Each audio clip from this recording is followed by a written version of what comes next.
मिल ही जाएगा, इसमें कोई प्रॉब्लम नहीं आएगी। मैं आपको बस एक बार पोम्स एक्सप्लेन कर रही हूँ, ताकि आपको एक बार पढ़ना तो ज़रूरी है ना पोम्स को, राइट।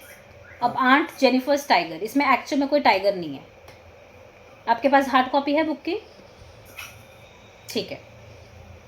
ये एड्रिन रिच ने लिखी है। एड्रिन रिच के नाम से कुछ याद आया? पिछली क्लास में क्या पढ़ रखा है? एक पोम थी 10th में।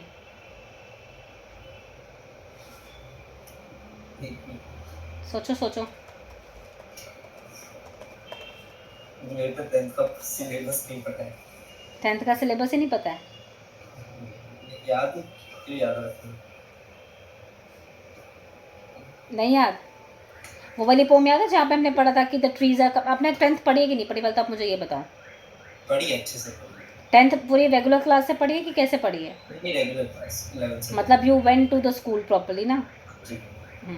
ठीक है। कह सकते हैं।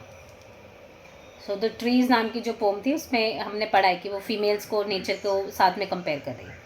ठीक है। इस पोम में वो बेसिकली अपनी जो समाज में वुमेन्स की प्रॉब्लम है, ठीक है, स्पेशली एक मैरिड वुमेन की लाइफ में क्या क्या कॉन्स्ट्रेंट्स होते हैं, ज़रूरी नहीं है सबकी लाइफ में होते हैं, बट मोस्टली वुमेन की लाइफ में होते हैं, not everybody is lucky, right. So ये पोम जो है वो उसी के बारे में है, ठीक है। सो इसमें aunt Jennifer's tigers prance across the screen. आपको सबसे पहले तो ये याद करने की ज़रूरत है, इसमें हम कोई लिटरल टाइगर की बात नहीं कर रहे हैं, ठीक है। वो टाइगर बनाती है, बुनती है कपड़े के ऊपर, ठीक है। उसके प्रैंक्स मतलब बड़े ही शान से चलते हैं उसके tigers. Bright topaz denizens of a word of green, मतलब ब्राइट और बिल्कुल ही अच्छे वाइब्रेंट कलर के, कहाँ के रहने वाले? फॉरेस्ट के रहने वाले, world of green. They do not fear the man beneath the tree, मतलब उनको आदमियों से डर नहीं लगता। They pace in sleek chivalric certainty, chivalric मतलब होता है एकदम प्राइड एंड डिग्निटी के साथ चलते हैं। ये टाइगर क्यों नहीं डरते किसी से? क्योंकि ये टाइगर तो असली टाइगर नहीं है, पहली बात, ये बना रही है वो अपने कपड़े पे। और दूसरी बात है वो ये टाइगर क्यों बना रही है? क्योंकि रियल लाइफ में वुमेन के पास ये पावर नहीं है कि वो मैन के अगेंस्ट जा सके। रियल लाइफ में यही है कि वुमेन को मैन से डरना ही पड़ेगा। तो ये पोम एक सिम्बॉलिसिज्म है कि क्योंकि वुमेन अपने आप अपनी प्रॉब्लम्स के बारे में नहीं बात कर पा रही, क्योंकि वुमेन जो है अपनी लाइफ में मैन के अगेंस्ट नहीं जा पा रही, इसीलिए उन्होंने फाइनली एक सिम्बॉलिज्म बना लिया है। अच्छा, आपको मेरी स्क्रीन नहीं दिख रही शायद, है ना? ओके। आंट जेनिफर्स, अब अगली लाइन में आ गया। Aunt Jennifer's fingers fluttering through her wool, वो वूल से बना रही हैं।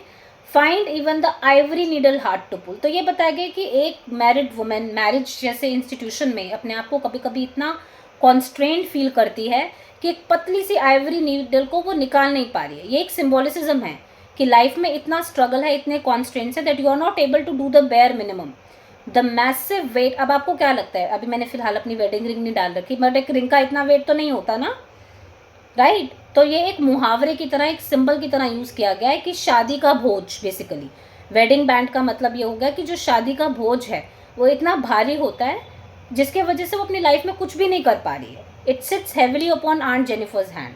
उसके हैंड में वो जो मैरिज का बोझ है वो इतना भारी है, सिम्बॉलिकली, असली में रिंग भारी नहीं है, मगर मैरिज का बोझ इतना भारी है जिसके वजह से कुछ भी क्रिएटिव, कुछ भी अलग, कुछ भी एम्बिशियस करना चाह रही है तो उसको मुश्किल हो रही है उस चीज़ को करने में।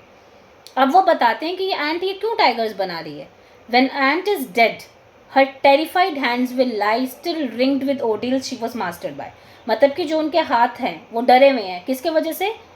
अंकल के वजह से, राइट। आंट जेनिफर है तो अंकल जेनिफर होंगे, उनके हस्बैंड जो बहुत डोमिनेटिंग होंगे, जो बहुत ज़्यादा रूल करते होंगे अपनी बीवी की इच्छाओं के ऊपर, उनकी लाइफ के ऊपर। तो उसके हैंड पे वो वाला ऑर्डियल्स, मतलब जो संघर्ष होते हैं ज़िंदगी के, जो स्ट्रगल्स होते हैं, वो फिर भी रहेंगे क्योंकि उसकी लाइफ डिफाइंड हो चुकी है, मरने के बाद भी वो बहुत साथ में जाएंगे। But the tigers in the panel that she made will go on prancing proud and afraid. But क्योंकि उसने एम्ब्रॉयडरी के थ्रू टाइगर्स बना दिए हैं, वो तो अपना मस्त प्राउड के साथ चलते रहेंगे, प्रैंक्स करते रहेंगे, मतलब एटीट्यूड में चलेंगे। तो जैसे हम कई भी मूवीज़ देखते हैं ना, लिटरेचर काफ़ी हद तक मूवीज़ ही होती हैं। हिंदी में हम बोलते हैं कि साहित्य जो है वो समाज का आईना है, मतलब कि literature is basically the reflection of society. So basically movies में भी ऐसे दिखाते हैं कभी कभी, राइट, कि जो औरतों को बहुत ज़्यादा रिप्रेस किया जाता है तो वो कोई जानवर पाल लेती हैं वाइल्ड सा, या कुछ ऐसा करती हैं जो अपनी आर्ट के थ्रू अपनी इंडिपेंडेंस दिखा पाए, क्योंकि हस्बैंड के सामने चलती नहीं है, हस्बैंड से अंडरस्टैंडिंग नहीं होती, उनको लगता है कि यू आर अ वाइफ, आपको कुछ नहीं करना, आपको बस घर का काम करना है, आपके कोई सपने नहीं हो सकते, आपके कोई ड्रीम्स नहीं हो सकते।